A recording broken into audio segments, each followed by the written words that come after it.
Hello, this is Module 3 for Info 5405. My name is Joy Russell. This is for the collection policy. Number 1, it helps library staff to meet collection goals as they relate to the mission of the library.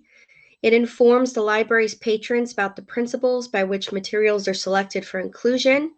And finally, the collection policy relates to all decisions about the kinds of materials to be collected or accessed. They should be made with the mission statement in mind. Children's collection development. Are they good books or are they just books that kids like? The definition of quality and the definition of a true appeal of a good book are pretty much the same. In other words, good books are simply books that kids like. First, I asked myself, what is quality? So there's probably a million ways to define it, but a good book might have some of these elements: evocative narration, a well-developed theme, an effective plot, plausible characterization, and it needs to be an effective read aloud.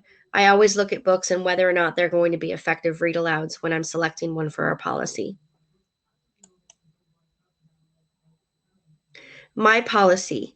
What did I learn? Well, regardless of the form of the challenge when received, school librarians are often placed in a difficult position of having to balance the information needs of a larger library community, the feelings of a patron posing a challenge, bringing that to you as the librarian behind the desk, the library and the school administrator's desire for positive public relations within the community, our own sense of professional ethics and aptitude are brought into play, and challenges to materials often create environments from which librarians feel professionally insecure. They're under attack by community members, and sometimes they fear of their occupational livelihood. In addition to this, school librarians frequently encounter informal challenges to items, which manifest in many different ways. So that could be theft of the material from the library, it could be stolen, refusal to return material after it's already been checked out, or crossing out of objectionable passages in material, or just ripping out pages altogether. Self-censorship in regards to graphic novels. This is the article that I chose. It is by Robin Moyler. It is "They're So Stinkin' Popular, How Could You Say No? Graphic Novel Collection Development and School Librarian Self-Censorship." So librarians avoiding controversy, restricted collection, and materials for certain patrons only. These are 3 of the things that I learned.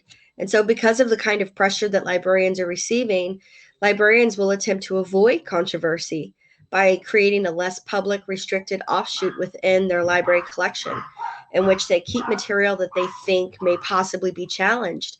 This material can be found in the librarian's office, a storage room, or behind a circulation desk.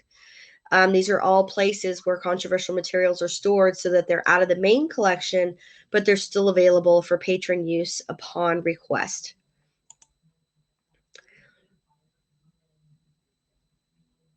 These are some of the graphic novels that have been censored in the past.